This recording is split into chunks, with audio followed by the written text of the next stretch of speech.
Hello, and welcome to the Pragmatic Live podcast series, where we tackle the biggest challenges facing today's product management, product marketing, and other marketing and data-driven professionals with some of the best minds in the industry. I'm Eddie Gordon, courseware designer and guest host for today's podcast. My guest today teaches management courses at the graduate and undergraduate levels at DePaul University. He has served in various executive roles himself as Senior Vice President, Strategy, Sales, and Marketing for multiple software firms. He's written many books, including Leadership Caffeine, Ideas to Energize Your Professional Development, Practical Lessons in Leadership, a guidebook for aspiring and experienced leaders, and Leadership Caffeine for project managers. And he's a busy man delivering workshops, had many clients in manufacturing, retail, banking, and other services. Please welcome today, Art Petty. Hello, Eddie, Art. it's so great to be here. So thanks for having me on this show. That was quite a lead-in. I was blushing a little bit there. Were you? I was Yeah, trying. Good. I succeeded then. I'm glad. yeah. And, Well, and by the way, sorry about that project manager's book. I need to add the product managers to that equation there. good. They don't feel left out now. They can know that it's coming. Exactly. Excellent. I'm thrilled to have you with us today because your specific expertise and your experience is something that I have been interested in a long time, maybe for selfish reasons, but we all want to be better leaders in whatever sphere that we're in. But I was hoping at the top here, if you might narrow down a little bit what kind of leader we're talking about. We're going to be addressing leadership in a business context, but is that different from, say, a political leader, a religious leader, a military leader? Are there different skill sets here, or is what we're going to be talking about today applicable to leadership in any venue? It's always an interesting question. I always even cringe a little bit at the L word, right? Because if you ask 10 people Leadership, their yeah. definition of leadership, you're going to get 10 very different definitions. So the short answer is that there are so many common behaviors and skills essential to be successful in any environment. I think the nuances and the variables are different from location to location, but by and large, the skill sets, the behavior sets are fairly common. Would say a leader in one of those venues be able to translate fairly well into one of Yeah, the others? that gets into that interesting discussion of situational leadership, and our good friend Ken Blanchard and his Okay. co-author partner spent an awful lot of time by that. It's been my experience that leaders that can be great in one environment. So, for example, a turnaround leader. I've been around those folks before. I've been involved in a number of turnarounds. Not necessarily individuals who were always great at kind of sustaining a leader who is remarkable at resetting a business and pointing it in a new direction might be someone that isn't necessarily, again, great at that sustaining. So I found different exceptions in situational. I always like to point to history too, right? Who's the Mhm. classic example? Winston Churchill. You Mm. know, wartime breaks out. There, the British Empire is at literally at death's doorstep, and Churchill was the right person for the moment. As soon as peace breaks out of office. Uh, you Yeah.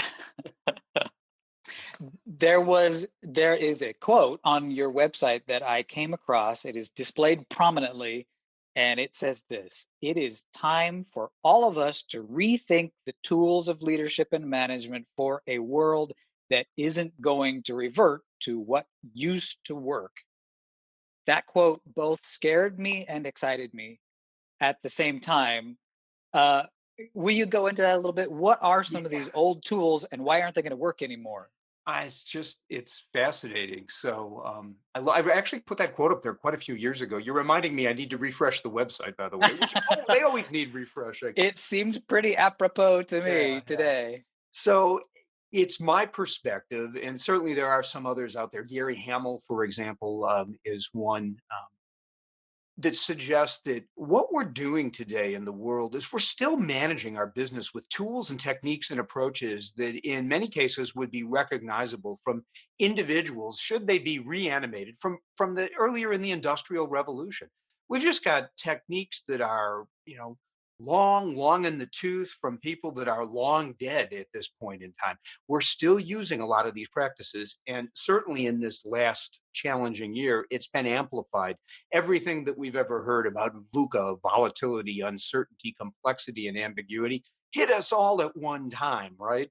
Yeah. Traditional methods of managing, traditional methods of planning, for example. If you're planning for a year or 2 years now, I might argue that that's, while an interesting speculative exercise, kind of a waste of time. So this notion of strategy being much more agile, structure being different today, structure as a powerful tool, how we're teaming, how we're making decisions, all of those issues are changing or need to change and need to change at a faster pace in order for organizations to do what I term a level up in this complex environment. Now, as you say that, I imagine you probably wouldn't turn away anyone that wanted to come to, say, one of your courses or workshops. But is it possible for everyone to be a good leader? Don't we need good followers too? Can everybody be a leader at the same time? Yeah, so again, these are good classic questions. The nature nurture perspective, right? Yeah. I think somewhere in a few dozen of my articles, I suggest that I mean, I think most people have the ability to lead in some form or fashion. Not everyone should, however. I think it's leadership is mostly learned. Some people perhaps have a slightly stronger set of skills that they were graced with at a point in time, but. I think that many can lead, many can manage, and not everyone should. However, There are probably examples, if we thought hard enough, we could find of a great leader that is actually lacking in some of those classic leadership well, skills, right? and think about it. I have this advocate, and I talk about it a lot in my programs, where you're kind of leading upward or striving to influence the boss. There is no such thing as a perfect boss. There's no such thing as a perfect CEO. I've worked with 3 or 4 remarkable CEOs. I'll give it 4. Okay, I don't want to qualify on that one. So Mine are pretty really, great too, and they occasionally listen to this podcast. exactly, yeah, yeah. I've heard that, by the way, that that you have a great one. So they all have gaps, right? I have an incredible number of gaps, and I had a remarkably successful executive career. And it was the individuals around me who were kind enough and great enough to fill some of those gaps. And I view it as my job to have to, be able to fill the gaps of that individual that frankly is responsible for choosing me to be successful. So yeah, So, so in sure. that sense, you've got leaders and followers fitting together as like puzzle pieces in that sense. Yeah, absolutely, absolutely. Interesting. It is interesting. I don't get caught up as much. I named my blog the Management Excellence Blog for a reason. I really think that the tools of management, and I'm quoting Gary Hamel here, who is one of my idols, are, Mhm. are the technology of human achievement. It's Say how that we again. plan and lead and organize and control. The tools of management are the technology of human achievement. And that's all Gary Hamel. I wish I would have made that up. I think it's a fascinating kind of reframe and rethink about it. So I think that there's a lot more. When I work with individuals who are in so-called leadership roles, I'm looking for their leadership agility and adaptability, but I'm looking for their operational acumen, for their critical thinking capabilities, for their problem-solving abilities, and this whole host of skill sets. And that's where we're focusing their development there. And I'm looking for them to be those type of complete professionals. And importantly, and much more so in this era, you don't have to have title to lead. And let's take your wonderful alumni and core audience, the product professionals. Those are the consummate integrator leaders in organization. They span boundaries. They're solving problems, negotiating for changes in process and approach, collaborating, bringing groups together, and ultimately creating value. And as they will often highlight, without a lot of authority along the way, right? So they're the consummate, leaders without authority in that case. I think that many contributors are effectively leaders in the moment. I think the So other thing that I've learned about leadership in this era is that the video gamers got it right. The game designers. We're in this perpetual, if you think about it, all of us as professionals, this perpetual level up game. And every time we get to the next level, we have to learn all over again. And sometimes we come together with others and we're leading in the moment. And other times we're coming together with others and we have to play a supporting role. And I think that leadership is much more fluid nowadays than what, our parents might have understood it as. So your video game analogy reminded me of a concept that I learned about some years ago that's kind of scary.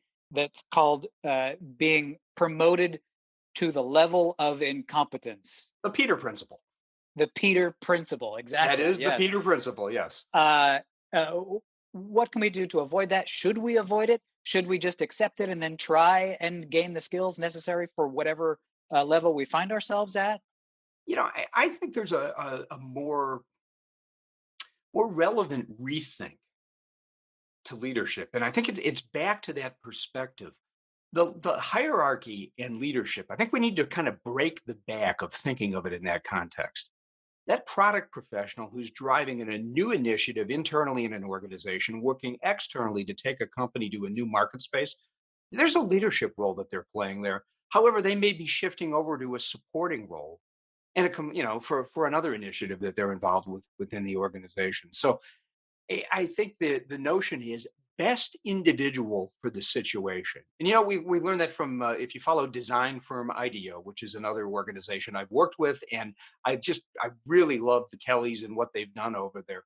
Their notion is very much, hey, leader is not about hierarchy, it's not about seniority, it's the best person for the situation, and that varies from situation to situation. More than once in this conversation already, you seem to have shied away from the term leader specifically. Is there a better word to use? Why don't you seem to like that I one? don't shy away from it. I have to tell you though that look, I love it. I write leadership caffeine articles, right? Yeah. Okay. Uh, Good. but I train individuals on strategic and critical thinking. I train them on how to strengthen as decision makers. I help them develop their communication, adaptability, and flexibility. I help them work on these behaviors. Whether they have a title that has a C in it or a V in it, I don't really care. What I do care about is that they can go back and they can, in moments and in situations where they're the best possible resource, they can cultivate that influence, gain that support, and drive the initiatives and bring people along with them, which is the truly the essence of leadership. And I'll share a personal anecdote. So I submitted a couple of years ago a book to an agent, and it had the L word, leadership, in the title. And again, The L I'm word. proud of You it. see why I'm suspicious that Well, you might be dubious of this title? yeah, and so his response to me was, and I know this is a family one, so I can't give you his exact response, but you can use your imagination. He Okay. said, "Great, another blank blanking leadership book, just what we Right. need." Right. Yes. The self-help shelf is full of them in the bookstores, right? Well, let's think about it. I mean, other than a couple of other topics I can think of, we probably write and talk more about leadership than anything else out there. And we still haven't figured it out. A couple of months ago, I guess I have to ring the bell. I wrote an article that was published on Smart Brief on leadership. And it was effectively, we've got this leadership thing all wrong. We've been, you know, driving and developing and viewing and revering those leaders who can drive those numbers. What we haven't been doing is motivating, supporting, and developing leaders who can lead for resilience. And imagine something, I can't imagine anything more important than that kind of resilience mentality that we need to bring to the situation today. So there's another area where leadership, traditional leadership, has And changed. resilient in what way? Resilient for the business, resilient in their, ability to work long hours, or what? No, no, for the business, right? For Yeah. looking at the business from all perspectives. These leaders that are running red teaming exercises and simulation exercises and thinking through the business model and diversifying their business models. So if one fails, another one succeeds wildly. On a simple level, the restaurants that were able to adapt quickly during this, horrible pandemic to carry out. We have a few restaurants around me that are prospering We have a butcher that is prospering remarkably so. So we have some small examples where they've really been resilient type with their mentality, with their planning and their approaches. So many of our organizational leaders pushed the envelope on risk and on driving numbers and got hit by this. And guess what? Lots of problems. So it's just a different way to think about things. Not conservative, in fact, much more aggressive. Well, I want to talk here in a minute specifically about the partnership between yourself and Pragmatic Institute and the awesome course that you are developing for us. But just in case I don't get back to it, I want to ask you one question that I have been wondering this whole time, which is Sure. who are some of your favorite leaders, one or two, and why? I mentioned one already, and it's the history. I spend most of my time reading and studying history, not reading business books, although I do a podcast as well, so I'll read those. And it's no doubt about it. It's Churchill and what Churchill was able to Yeah. sustain. Just finished a wonderful recent biography by Eric Larson regarding Churchill, and I think there's so much to take away from that individual. So that's probably the one I hang the hat on, and the other one, you know what? The other one's going to be my father. Yeah. And I know it's a little cliche, but high school dropout, started at a company as a janitor, walked out the door 42 years later as CEO of the company. No The kidding. most remarkable human I've ever met in his ability to learn and adapt and grow, where he didn't have any of the benefits of the pedigree and of the formalized education. Yet what he achieved and the people that he helped throughout his life, and I suppose the third one I'll throw in there, and sadly we lost him a few years ago, was the gentleman who was CEO of our software firm First Logic. We also ultimately sold that business to Business Objects SAP, and Eric was it simultaneously a maddening CEO to deal with. He was the most creative human I've ever met in my life and constantly kept us guessing. But he had one superpower, and his superpower was he found people that he could trust and he let them do what they were great at.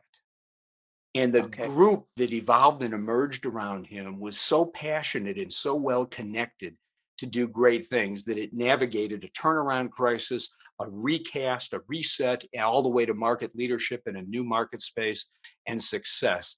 And to Eric's credit, he let the people around him do it. Finding people reminds me of a comment that I came across that you said. I did. Is this kind of spooky? I was stalking you. I've done my homework on you, Art. I'm telling you, I'm impressed. I'm a little worried. I'm a little worried here, actually. What's he gonna say? Which comment is this? This one was, there's nothing more important in business and society than supporting the development of our emerging leaders. Oh my Will you gosh, yes. dig into that a little bit? Why is it so important, and how do we do it? And again, it's not leaders with title, it's individuals who are the right people at the right point in time, armed to be redundant with the right skill sets and the Sure. confidence, or at least the courage to take on those challenges. I mean, just look around us. The world is screaming for leaders in our organizations, our private, our not for profit, our social institutions, government, everywhere we go. And you know what's interesting, Eddie? What I hear over and over and over again in my workshops and my programs from clients I interact with is their struggle to want to do bigger and better things, but not knowing how to cut through the bureaucracy, to overcome the inertia of the past and so forth. So, yeah, I think, if we want to have a great chance at pulling this thing off here on planet Earth, we need to accelerate the development of leaders. Yeah. And was that a loaded? Yeah. Was it? Yeah. Um, Speaking of your workshops, Yeah. programs, Pragmatic Institute is developing a set of courses with various partners for Mhm. what we're calling Sure. the Pragmatic Learning Network, and you have partnered with us to develop an online leadership course. Last I heard, the title is "Level Up Power Skills." Is that a working title? Is that? that finalized? The full title is Level Up Power Skills, Influence, Lead, and Develop Yourself Differently. And it's much more than a leadership course. See, you keep putting that L word. It's the Leadership L is word. one of 5 really great modules. And by the way, the entire team, we've got a wonderful team of people that have worked to bring this course. This has been a labor of love. We are passionate about the product world. I don't know. I highlight this so those that have heard me before on various pragmatic shows know this silly story. But I started out in my career right out of college at the lowest titled position in the product world in the history of the product world. I was a product specialist trainee. Okay. I killed myself for 6 months to get trainee off of my business card. But I've been Yeah. around for, a quarter of a century of leadership all the way through the executive ranks. Other than for a few months, I've always had the product organizations working with me. And when I left after we sold the company, I started a blog. And the second blog post I ever wrote was the product manager as MVP. I'm not sure it was a great one, but it was front of mind. My writing has improved a lot since I wrote that. So, I've over 2,000 articles into this blogging thing now. But yeah, the course was a labor of love. So we brought, primary content comes from me, but we had some great product contributors and a wonderful team to pull it together. And it is much bigger than a leadership course. It's a course that actually I wish I would have had to give to my product teams that brings all of the different behavior sets and skill sets to help them level up as individuals while striving to level up their organizations at the same time. And it's much more than leadership. Who is the intended audience for the course? The intended audience is any product professional, probably that has a couple of years under his or her belt, Mhm. and is really motivated and really excited about this ability in this job to create, and maybe just a little bit frustrated about the pace that they have to go at or all of the challenges that they run through, because this course is designed to help people learn to navigate those. So we teach product professionals effectively how to negotiate internally through what we term positive persuasion. We teach them how to succeed in the most challenging of communication moments. We teach them how to develop themselves. We teach them how to think differently and strengthen as decision makers. We teach them how to build high performance teams. We do a lot of that in the course. So, a lot more than leadership. Yeah. One of the, in fact, I get a sneak peek Yeah. because of what I get to work on, and there were lots of modules. One of my favorite titled modules was this one called Fierce Listening, not just listening, It's not just fierce listening. listening. There is fierce I listening. clicked on that one to do a little preview for myself really fast, but I wondered, and we'll see how this goes. I wanted to give it a chance if you're game to do a brief miniaturized version of that module and see if you couldn't teach me to be a fierce listener. So I'm not sure I'll be able to do the miniaturized version of the module, but I can certainly work If on you your want to do the listening full thing, skills. that's fine too. We'll accept that. By the way, notice so what did you just do there? Did I interrupt you? You did. Were you Can fierce I blame it listening on at the that moment? technology? Yeah, by the way, this not quite bisynchronous technology does make it challenging. Fierce Yeah. listening is difficult. What are you thinking about right now? Oh, no, I got to be honest to make this work. So, I am I am doing multiple things at once. I think I'm listening to you, but I am also thinking about, where's the podcast going? Um, uh, Periodically checking notes to see if I'm covering the things that I was supposed to cover, but hoping that you can't tell when I'm checking my notes to come up with new questions and things S- as well. So let me ask you a frank question. Do you think that's fierce listening? Probably not. In fact, I am positive that it's not. Yeah. The goal. So in the next question, what's the goal? What's your goal in listening to someone? I would say it might depend a little bit on context. If it's just a social occasion, the goal should probably be to get to know the other person, to maybe learn from them if you can. In a professional setting, there's some of that, but at the same time, there's going to be some additional responsibilities maybe you're meeting with this person, you need to get to know them, but you also have a goal together to solve some greater business opportunity that's supposed to be a product of the conversation. Yeah, no, I mean, I agree with all of those. I'll get a little lofty on you for a second. Okay. The goal, and again, another phrase I wish I would have coined. Mark Golston coined this one. The goal when listening to someone is to make them feel felt, to make that person feel felt, to use effectively empathy and reach across that space between the two individuals and truly see the situation from their perspective. So the classic example I run into all of the time, had a wonderful interchange on LinkedIn yesterday with someone who read my fierce listening article recently, and he confessed that one of his challenges was that when people approached him, he was often thinking of the answer, wondering what else he should be doing, Yes. worried about the priority that he wasn't getting to in that moment in time. When in reality, what we have to do is we have to develop that mechanism. It's kind of a mental process that I teach people to do, to literally in their minds say, stop. Eddie just approached me on an issue. I've got to do everything I can to focus on him. I'm going to listen. So you've got to say that. It sounds corny. You've got to say that or some variant of that in your mind. And then to turn to that issue and listen to that individual and listen with your entire body. We listened not just, here in the gray matter, but we listen with our entire body. So open your stance, relax yourself, focus on what they're saying. You're doing a good job. Yeah, I Okay. guess you can't see since this is a podcast, right? But we're on video, and Eddie is adjusting his Okay. body Good. language right now, and do everything you can to comprehend. And part of the thing that we work on is we get people to kind of self-assess where are the areas where you struggle. So I struggle with the interrupted one. Usually it's out of enthusiasm. Right. Me Yeah. too. Yeah. I'm so excited to hear what you're having to say that I want to finish your words for you. But you know what? I didn't allow you to finish your words. So I Yeah. missed something.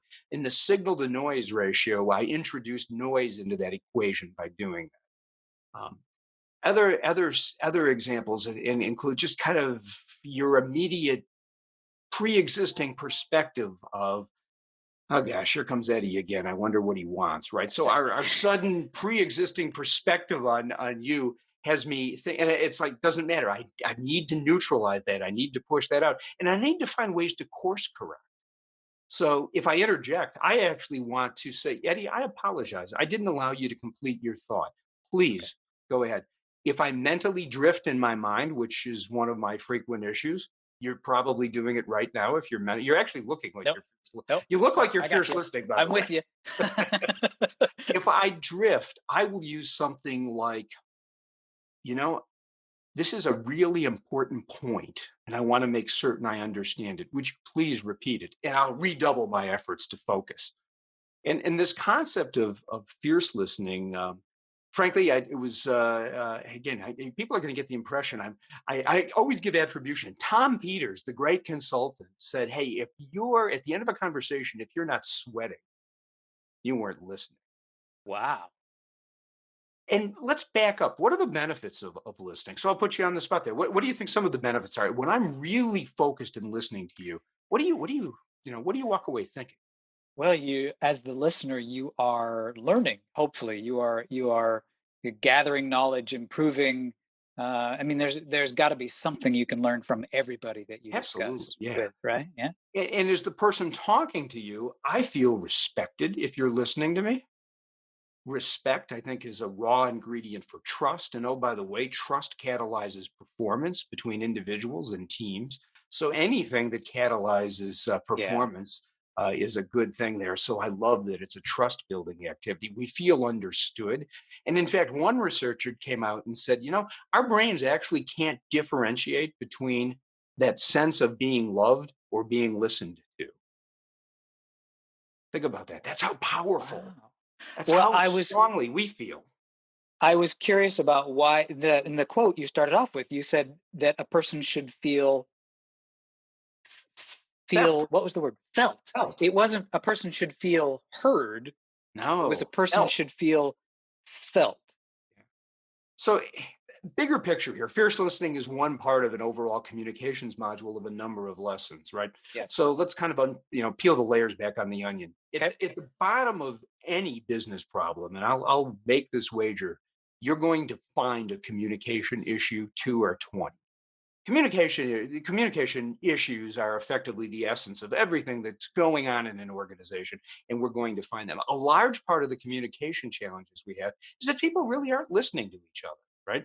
They end up arguing over positions. They don't work hard enough to listen. So say you approach me with a radical new idea that you're incredibly excited about, and even though my first inclination might be to resist it or reject it, I need to better understand. I need to take the time to jump over into your shoes if I can. I'd love to be able to do that. See the situation from your perspective, and then find a way to see if I could uncover what your interest was, not just your position, not your I want us to do this, but why, and see if I can meld that and match that up with my position to kind of design our way forward to mutual interest.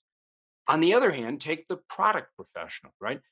They're dependent upon an awful lot of people to adjust behaviors, change processes, do things differently, take on new things, take new offerings, so forth and so on. I think product professionals are probably involved in half a dozen or more what I would term internal negotiations every single day. So, and when they're approaching someone, so say I'm the product professional and you're the overworked, overwhelmed customer service head, right? And I'm laying out this incredibly brilliant idea to you, and all you're thinking is, without fierce listening, oh my gosh, that's a lot more work. That's a pain in the neck. That's going to fail. That's not going to work. Um, you didn't take the time there to try to understand my perspective, and I certainly failed as the product professional to understand and do the background work, to really gain your perspective on the situation. Fundamental communication problems If two people are practicing fierce listening with each other, there. doesn't the conversation fall silent? That's my, I may use that in a subsequent workshop. That's the old tree falls in a forest, right? Right. If we're listening so intently to each other. I play a funny little goofy game to kick off this module, and it's hilarious. Mostly because it's so lighthearted. I have the little, one rule, which is we're going to talk with someone, and when I complete my sentence, whatever the last word was that I used, you have to start your sentence. Yeah, cool. Yeah. And after a few minutes, people are laughing hilariously. You get some ridiculous sentence constructions in the process. But you know what? What are they doing during that time? They're shutting down everything else because they Yeah, don't know what that last word is going to be. And they really need to focus on paying attention to that. So that kind of jump started. So yeah, they have good quality communication. good. That's a blast. Uh, how did I do?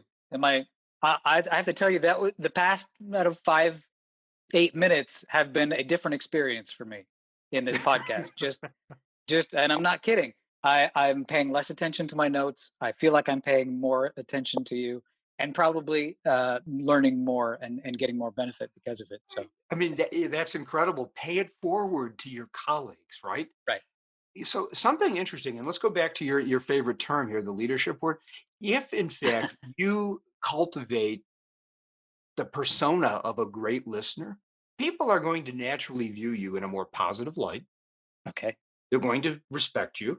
They're going to trust you. You're going to be able to engage with them and gain their support for issues. You're effectively going to be a better leader for them, whether you have the title or not. So this fierce listening stuff is really powerful. And there are so many good, nice little hacks that we can use in it. And I'll leave you with this last one here. So we talked about doing a little kind of refocus in your mind, how to recapture if you tend to slip or even overtly apologizing for interjecting with someone. Here's one to try on that everybody can use who's listening to this immediately. And that is when the other person finishes their sentence, count to 2 before you start yours. That's just to make sure that they're done, or to make sure that the thoughts solidify in your mind. What is that? I think there are 2 benefits. Mostly, it allows them to comfortably conclude their thought. And some people, myself, for example, aren't as articulate as you are, and I tend to ramble a bit, as your listeners are now hearing. So, but your kindness in allowing me to finish allows me to get whatever it is that I'm so passionate about, out onto the table, and then I can shut up and wait for your response. So your habit is just you're a natural at this. I just wanted to mention some of the other names of the modules. This is just a handful of them. There are lots, but they were other such good topics like becoming a better decision maker, positive persuasion, It is. advocating for yourself, leading upward. We talked about that a little bit already. Yep. And then guiding groups from discussion to decision, and so on and so on. Every single one of them was as intriguing and as productive sounding as the last. So that's going to be a really cool course. As far as I understand, we are aiming to release that sometime, probably late summer. That will be available through Pragmatic Institute's Pragmatic Learning Network, and I am thrilled for it. I hope everyone else is as well. Art, I've got my gotcha question at the end here. Okay. The You gotcha shouldn't be question. scared of it.